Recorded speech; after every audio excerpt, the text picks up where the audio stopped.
Hello, DM Geezer Jim here. We are back for another reading through our audiobook of Uncaged Faces a Sigil. The next person up is Harys Hatchis. As usual, we're going to read the story, talk about him from a mechanic's point of view, and talk about what this story brings to a Planescape or Sigil-based campaign. So let's get into this guy.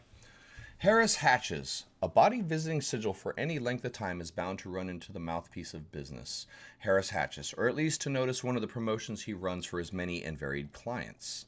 Thanks to this one small man, the cage is dotted with vibrant posters, noisy with songsters touting sales, crisscrossed by runners delivering handbills, and even occasionally showered with leaflets from flying staffers.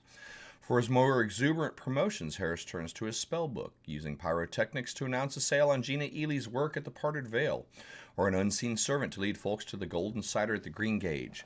More than a few cagers have shaken their heads or laughed out loud, exclaiming, "Oh, that's Harys," when a gargantuan cinnamon tart, trumpeting the expansion of Highland pastries, hovers over their neighborhood. And most everyone knew who was asking for a date when a huge question mark followed the fiery tiefling Kylie around town for a few days. Harys loves to do things big, but he works out of an inconspicuous brick building tucked away in the market ward, the same kip where his parents ran their tailoring shop. Here he oversees the 6 artists and scribes that put his lofty ideas to paper. They're a loyal, overworked lot. Harys is a perfectionist who demands the very best in everything associated with his name, but he treats his staff like family. The building also contains Harris's sleeping quarters, but he's seldom found at home. He eats out for every meal, researching, circulating, and sustaining himself all at the same time. Harys hits every eatery in town, from Fortune's Wheel to the Golden Bar Inn, from Chirpers to Emel's Happy Tongue, from the Speckled Rat Pub to the Bottle and Jug. Restaurant and tavern owners often seat him at the largest table in the place, even when he shows up alone. They know that sooner or later the blurbist will have company, other lone diners invited to sit at his table, passerby friends he waves in for a quick chat, or clients and employees looking for him with questions. When he enters a place, Harys often laughs to the owner, "Say, business is looking up," referring to his tendency to draw a crowd and hinting that he's got some smashing new promotional ideas for their business. As benefits a son of 2 tailors and a man who knows the importance of image, Harys wears only the best clothing. He's always seen in a billowy silk shirt and a small fitted vest that's richly embroidered with a map of Sigil. He wears a variety of narrow pants and pointed boots, however, depending on which clients he'll be seeing on any particular day. For the more serious, he stays monotone. For the more eccentric, he favors jewel-toned brocade, patchwork, or even the odd sculptural effect of strips of leather wrapped around each leg. Of course, he has to make quick change of dress for the unexpected drop-ins, or on days when a morning meeting with the harmonium is followed by lunch with woolly cupgrass. Harys is a thin but extremely vital man with a bald head that shines like a beacon. His face is triangular in shape, with a wide forehead balanced by the tapered V of his short auburn beard. He's got large, crinkly blue eyes accented with deep laugh lines. From all that chatting with customers, a pug nose and a small mouth that seems stuck in a crooked smile. It's this knowing half grin that often makes the Puri accuse Harys of being up to something.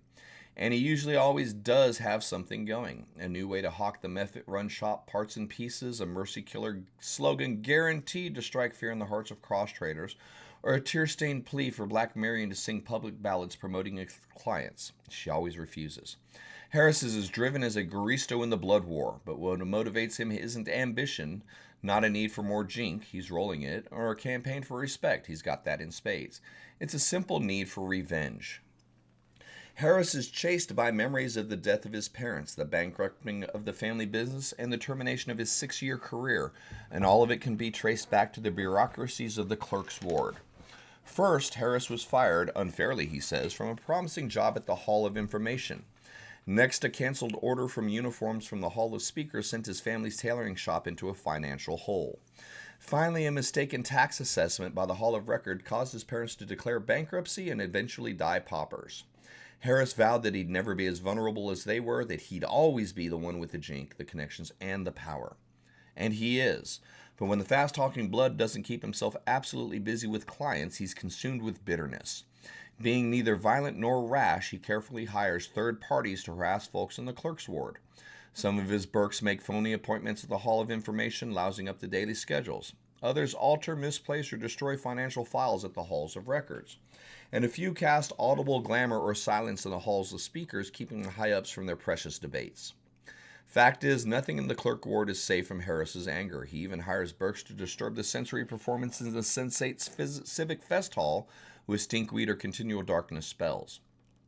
Once he even went so far as to pay Bleakneck artists Morven and Phineas to play their loud, dreary music directly outside a concert.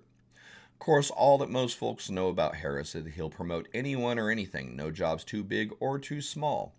A swordsman eager to set up a weapons training camp, a wizard looking for takers for a trip to Pandemonium, or a dustman minstrel trying to corner the market on eulogies. Give Harris a little time and he'll spread their name and faces throughout the cage.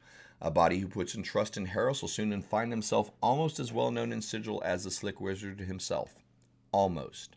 So that's the end of our reading. What is this really representing? Commerce and information flow. This is Harris can kind of either be one of those characters that a DM doesn't care about, or the DM can invest a lot of time and energy in, because they're ubiquitous. His name and his presence and his art and his promotions are known throughout the entire city. Even if you're not using Harris directly in your campaign, his name should be, mentioned quite often in role play situations. His presence, the artwork, the posters, the illusions floating through the sky, and the promotions should make, even if the players never interact with Harris, they should be at least familiar with the idea of Harris Hatchis and his promotions. Now, if you're playing deeper into the campaign, Harris can provide can be a great non-player character for adventures, for adventure hooks, for ideas and things like that. Obviously, he's going to be a great source of information if your players are more role play and into culinary and hanging out in the bars and the taverns and the restaurants, which are dozens and dozens of them in the city. They're very likely to run into Harris. If they run afoul of the Fraternity of Order or the Harmonium, they're very likely to catch Harris's eye as a potential ally. He is there to upset the order, to cause disruptions within the clerk's ward, regardless of the faction that's there. So he can definitely be a good provider of adventure hooks and opportunities should your players go against some of the more orderly factions within the city. Last but not least, he's an easy quest hub, man. Hey, we're in Sigil, we're looking for work. Well, I heard that Harris Hatchis is working with an expedition to A, B, C, or D. So if your players need to go to A, B, C, or D, they can see Hatchis and very quickly find a job. So ultimately, the reading on Harris is just talking about him as an individual, some of his business interests, a couple links between some of the other touts, some of the other callers, some of the other criers. Kylie, Black Marion, these guys have been mentioned a couple times earlier. We went through the Black Marion story, and Harris was mentioned there as someone who's always trying to get her to sing for him, to work with him, and she invariably denies that. So you've seen the name pop up a couple times, so this is his story. I don't want to say he's got his fingers in every pie, because he's not that powerful. He's popular, but not powerful. Does that kind of make sense? Kind of like the Volothamp of if you're familiar with Forgotten Realms, Volothamp Godarm, the publicist, the writer of novels and travel guides for the Sword Coast area. Harris is of a similar bend, only he's a little bit more accurate than Volo. So keep that in as it may. But he is a human. He's an 8th level wizard. Multiple different things. He can be found in his shop in the Market Ward or anywhere in Sigil, especially restaurants and taverns. If you're role-playing Harris, he's a boisterous handshaker, very enthusiastic and spontaneous, someone who talks right up close to Burke's face. Still, he's warm and sincere, never coming across as a snake oil salesman, and he's unflappable. Nothing seems to catch him off guard or throw him for a loop. He's not a great fighter. In combat, he tries to talk or bargain his way out of trouble, apologizing and making amends even if he's not at fault. If this tactic fails, he uses spells or magical items to escape the encounter, so he's not necessarily going to fight. Now, he's very well connected as we look at the player NPCs. Akin from earlier, Black Marion, Kesto Bright-Eyes, Cerilli, Woolly Cupgrass, Gabberslug, Iarmid, Morven and Phineas, Sema Sansensis, Cetus, Stone and Cog Location, and Yellum.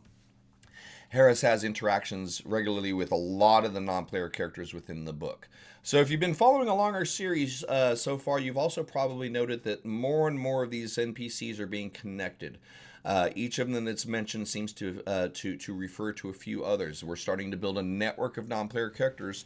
If you take the book both in its parts and as a whole, you can start seeing stories and campaign ideas and plots being presented, maybe not necessarily as an adventure guide or a campaign book, but a lot of great inspiration, a lot of good sources for me and you as dungeon masters to kind of take apart and fit into the style of campaign that we're wanting to run into it. And that's the whole goal with this reading, is to really get our minds and get our minds as dungeon masters set,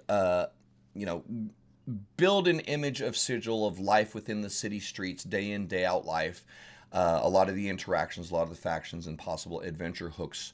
As a dungeon master, that way we can present it as a more of a living, breathing environment to our players. Sometimes Sigil can be very overwhelming for people, in such an instance that, as a DM describes, the weird, strange wonders of it becomes so sensory overwhelming that our players kind of shut down and disconnect. Other times, because of the fear of that, you might be running Sigil as a, for lack of a better term, a countryside of buildings. There's really no life in it. It is a donut. It's a torus. It's this completely enclosed town, but our players never really interact with it. So hopefully you're using this book to give a lot more life to the city. You can run a campaign from level 1 to level 20 and never leave Sigil with a lot of the content that's been given over the second edition publication of Planescape. This is one of the great books for that. So hopefully you've enjoyed it. Thank you so much for joining us for this series. We're going to continue through. Likes, follows, subscribe, shares, all those cool things are appreciated. Join us on Twitch Tuesday through Friday, 11 a.m. to 1 p.m. U.S. Central Standard Time, and we chat about this stuff live. But above all else, thank you for your time. Hopefully you're enjoying it, and hopefully we'll see you for another episode soon. Be safe.